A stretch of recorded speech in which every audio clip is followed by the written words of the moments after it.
Sol Prieto acaba de publicar, como parte de una organización, un informe realmente revelador, una primera aproximación, diría yo, a un fenómeno que estamos viendo en vivo. El de los trabajadores y trabajadoras de plataformas de delivery y de servicios en general. Gracias por venir, Sol. Muchas gracias a vos, Ale, por invitarme. No había visto que se cuantificara la cantidad de viajes, por ejemplo, que tiene que hacer alguien para llegar a fin de mes. Se hizo eso porque la verdad es que fue la manera de encontrar un primer indicador sobre el trabajo en plataformas, porque no hay ninguno. Bueno, ahora después de que saliera este informe, salió un informe de Rappi donde indicaban, por ejemplo, la cantidad de repartidores públicamente, ¿no?, que hubo en el último mes durante noviembre, pero hasta ese momento no había datos ni ningún tipo de transparencia, entonces fue como un primer esfuerzo para ¿no? Como un punto cero de transparencia algorítmica, digamos, que implicó, bueno, calcular lo que se podía. Y lo que se podía calcular era eso, el pedido promedio y para cuánto alcanza el pedido promedio.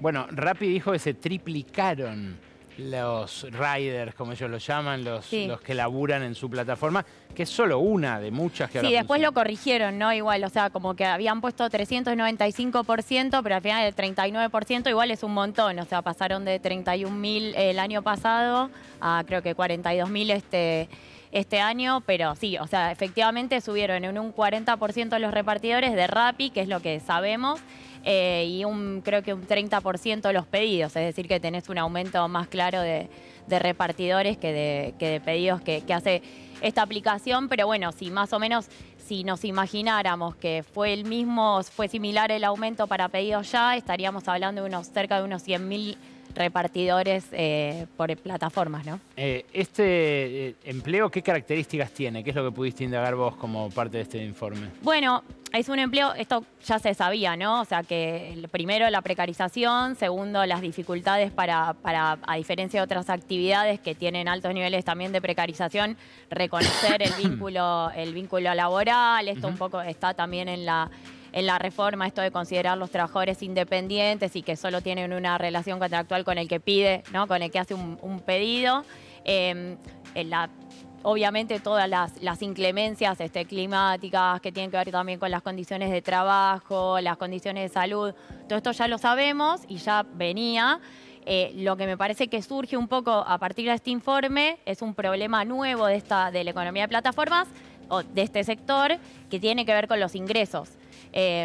Esto fue como un intento de hacer un primer indicador de salario, o sea, no había ninguna unidad para medir el salario de estos repartidores, y por ahí es cierto que hace un año, por ahí si vos comparabas, qué sé yo, plataformas versus construcción o otros rubros, capaz no estaban tan mal de ingresos, pero ahora con el incremento justamente de los repartidores, están teniendo problemas de ingresos, y bueno, y así pudimos llegar a esta idea de un pedido promedio que es de cerca de 2.500 pesos, de 2.700 más o menos en promedio para pedido ya y de 2.400 para Rappi, y en base a eso, todo esto sin incluir propinas, ¿no? Y sin ponderar, porque obviamente para ponderarlo necesitaríamos todos estos datos que tienen las empresas nuevamente y que, bueno, y que nadie más los tiene y que el Estado tampoco tiene acceso, ¿no? Entonces, bueno, sirvió para medir esto de, bueno, que también hay fuertes dificultades en cuanto al ingreso, porque nosotros el coeficiente lo calculamos en relación a la canasta básica total del INDEC, ¿no?, para un hogar tipo, pero no incluimos otras cosas como, por ejemplo, el alquiler. Obviamente no incluimos todos los gastos de amortización del vehículo, si se rompe la moto, no incluimos el tema de la nafta. O sea, sí calculamos cuántos pedidos hacen falta por ahí para llenar el tanque, pero bueno, justamente la idea es ir siguiéndolo trimestralmente y poder ir incorporando cada vez más estas cosas para ver cuánto queda en neto. Pero bueno, resumiendo, el problema de ingresos por ahí, si hablamos el año pasado y si sacamos este informe el año pasado, el problema de ingresos no era un problema real para los repartidores, y ahora sí lo es, ¿no? Con un monto que ronda más o menos ¿cuánto? Eso para alcanzar 1.200.000 pesos, que es la canasta básica total a septiembre, que fue cuando lo calculamos. ¿Cuántos viajes son por día eso? Eso por día, si no te tomás ningún franco ni nada, son 15 viajes. 15 entregas de pedidos. Sí. si te tomaras un franco serían 20 y si te tomaras 2, ponele, que igual el fin de semana es imposible porque es cuando más pagan los pedidos, ¿no? Pero bueno, si te tomaras 2 días serían más o menos 23. El tema es que para alcanzar esa cantidad de pedidos, habiendo más repartidores, cada vez tenés que pasar más horas, o sea, porque ahí vos tenés en cuenta el pedido como si fuera una unidad así simple, pero no tenés en cuenta el tiempo de entrega, etcétera, etcétera, y bueno, y todas las variables que hacen al pedido promedio, ¿no? Que además no son las mismas para las empresas. ¿Cuánto tenés que estar para hacer 23 viajes y tomarte esos 2 francos, poner en la semana? Y por lo que pasa que todo esto es muy... también, o sea, al no haber, digamos, ni muestras probabilísticas, ni información por parte de las empresas, es muy de hablar un poco con los repartidores, con los grupos, etcétera.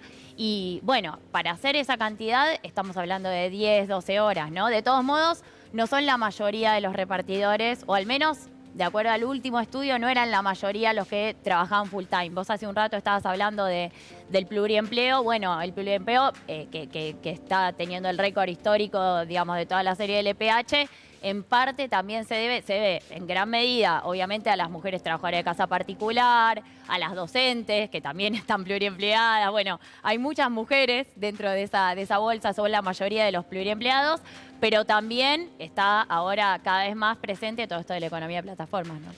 Sol, ustedes se refieren específicamente a los deliveries, pero yo lo que vengo notando es en los choferes de aplicación, que lo que cuentan es que no les rinde salir porque salen muy pocos viajes. Ellos lo refieren así, como bueno, hay tantos, tampoco sabemos cuántos, pero hay tantos más que les cuesta conseguir un buen viaje y se la pasan rebotando porque los que les ofrecen son como de poca guita o muy lejanos del punto en el que están. ¿Algo de eso encontraron también? Eso pasa que ahí lo difícil, digamos, de calcular ingresos con este tipo de aplicaciones es que vos no tenés una unidad de medida básica como es el pedido promedio, que es lo que va para todo lo que es el reparto, ¿no? O sea, que no vale lo mismo para Uber, por ejemplo, u otro tipo de plataformas donde depende sobre todo del viaje, también de la demanda y qué sé yo, pero sí, obviamente, digamos, lo que sí está surgiendo es que toda esta política de apertura comercial está teniendo incidencia porque muchos que están manejando ahora vienen concretamente de pymes que cerraron en San Martín, ¿no? Además, o sea, como que es un distrito donde vos tenés mucha industria y entonces, bueno, sí, hay muchos de estos tipo de relatos, ¿no? Bueno, yo fabricaba bujías, yo fabricaba anteojos, bueno, pero es verdad que eso no lo tenemos cuantificado porque lo que estamos trabajando es sobre esta base que es donde tenemos un primer indicador objetivo. Nosotros venimos trabajando bastante consistentemente desde la Fundación Encuentro justamente en poder mostrar esto de, bueno, de que no está todo bien, ¿no? O sea, de que, porque a veces uno prende la tele y parece que está todo bien, pero en realidad hay muchos indicadores cuando empezamos a abrirle pH, como, bueno, está el pluriempleo, están, la verdad, niveles de desempleo similares a los de la pandemia. Las mujeres en términos de desempleo y en términos de ingresos volvieron al 2021, ¿no? Estamos en esa situación, una brecha de ingresos del 30%, desocupación, las jóvenes, 1 de cada 5 está buscando trabajo, o sea, la situación es muy complicada en términos del mercado de trabajo y nosotros venimos tratando de medir eso, ¿no? O sea, como por ejemplo para tener un bebé necesitas la mitad de un ingreso medio en Argentina hoy por hoy, ¿no? O sea, cuando el presidente dice, bueno, nadie tiene hijos, ¿no? O sea, porque el feminismo, porque la batalla cultural, bueno, nosotros lo medimos a través de otro coeficiente que es el CRIA y esto, digamos, el coeficiente up de alcance del pedido promedio es otro esfuerzo, ¿no? Con la mira de, bueno, de esto, de medir ¿qué caras tiene esta crisis que está atravesando la Argentina? Cuando uno les pregunta a los choferes, insisto, de las aplicaciones, lo que dicen es que esto cambió en los últimos 6 meses, que hasta el año pasado era un buen laburo, el de Uber, Cabify y demás. ¿En las aplicaciones de reparto ustedes recogieron lo mismo? Sí, en las aplicaciones de reparto es esto que está surgiendo. Subió en un 40% interanual, o sea, no es 395, pero igual es un montón. Y por eso hay un tema de crisis de ingresos. Incluso hay algunos repartidores que dicen, bueno, ¿por qué no ponemos un registro y que no? O sea, digo, son casos aislados, ¿no? No es que hay un movimiento pero digamos, similar a lo que pasó antes con los taxis. O sea, sí, hay un problema de ingresos que hace un año no existía y que nosotros leemos que está vinculado con la crisis de ingresos que está teniendo la Argentina en general. O sea, hasta los trabajadores formales, digamos, tienen las paritarias pisadas a lo largo de todo este año. Tenés las jubilaciones mínimas un 5% por abajo de lo que estaban en 2023. Los estatales están cobrando en promedio un 15% menos que en octubre del 2022. O sea, tenés un ancla fiscal tremenda, un ancla sobre los salarios súper fuerte, más todos estos cambios en el mercado de trabajo y obviamente todo esto redunda en esta crisis de ingresos. Y si mirás también, nosotros eso también lo hicimos, ese esfuerzo de abrir qué pasa con los pluriempleados, qué pasa también con los desocupados, quiénes son, y cada vez son más desocupados que son jefes de hogar. ¿Que eso qué te indica? Que bueno, que todas estas estrategias de rebusque, ¿no? De pluriempleo, de autoempleo, que también subió un montón del año pasado a bueno, trabaja la mujer por ahí algunas horas más, o sale a trabajar el hijo más joven. O sea, todas esas estrategias de vende rebusque cosas. se están agotando, y por eso tenés cada vez más desocupación abierta. O sea, se decía, viste, hasta el año pasado se decía que la desocupación no iba a ser más un problema, ¿no? En la Argentina, que había otros problemas como la informalidad y qué sé yo, que nadie lo niega, que existe como problema, pero la desocupación abierta también es un problema hoy por hoy, porque estamos cerca del 8%. Sol, ¿vos sos economista o socióloga? Socióloga. Socióloga, mejor todavía. ¿Qué similitud encontrás con este fenómeno en lo que fueron los parripollos, las remiserías, las canchas de pádel? Eso que empezaron como rebusque los despedidos de los años 90. Y otra vinculada a esto. ¿Hasta qué punto crees que la aplicación, el poder bajarse inmediatamente una aplicación y generar ingresos mañana mismo, luego de ser despedido, obtura los procesos de resistencia de los obreros a los cierres, como podían ser en los 90, el ocupar, resistir, producir, por ejemplo? Sí, me parece que hay una gran diferencia que tiene que ver con el tema de las privatizaciones.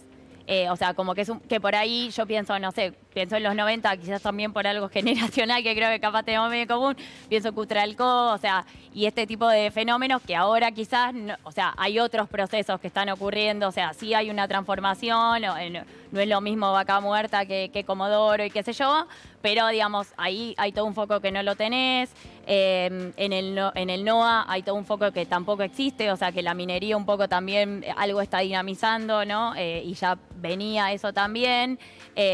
Y sí me parece que claramente lo que sí pasa con las plataformas es que, no sé cómo es como las plataformas y el crédito barato de alguna manera es como que funcionan como una suerte de colchoncito sobre el cual la clase media, digamos, como que va cayendo, pero eso está un poco medio amortiguado, ¿no? O sea, en términos de ingresos por el crédito y en términos de empleo por las plataformas. Pero eso justamente me parece que ya lo que vemos a lo largo del 2025 es que eso se está agotando. Después del rebote de ingresos en la segunda mitad del 2024, es que eso se está agotando y entonces estamos ante una crisis de ingresos muy prolongada ya, me parece. Se venció el colchón, digamos. No sé si ya se venció del todo, ¿no? Porque también, bueno, están todos estos factores subjetivos que vos mencionabas, ¿no? También hay esperanza por parte de quienes votaron a este gobierno también y obviamente, y toda la gente que hace futurología en general le va muy mal, así que no me quiero meter en eso, pero sí me parece que sí se ven algunos indicadores de que, bueno, eso, tenés más desempleo abierto, tenés más pluriempleo y tenés mayor crisis de ingresos. Esas tres cosas están pasando, digamos, es objetivo, es como sale el sol y esas tres cosas están pasando. Así que, bueno, me parece que en esos términos sí creo que hay alguna semejanza. Me parece que hay un montón de cuestiones que tienen que ver también con el colchón de políticas sociales, como la UH, por ejemplo, que no existían en ese momento y ahora sí. Claro. Y eso hay que ver también qué rol están jugando, ¿no? Sol, gracias por venir a La Ley de la Selva. No, muchas gracias a vos.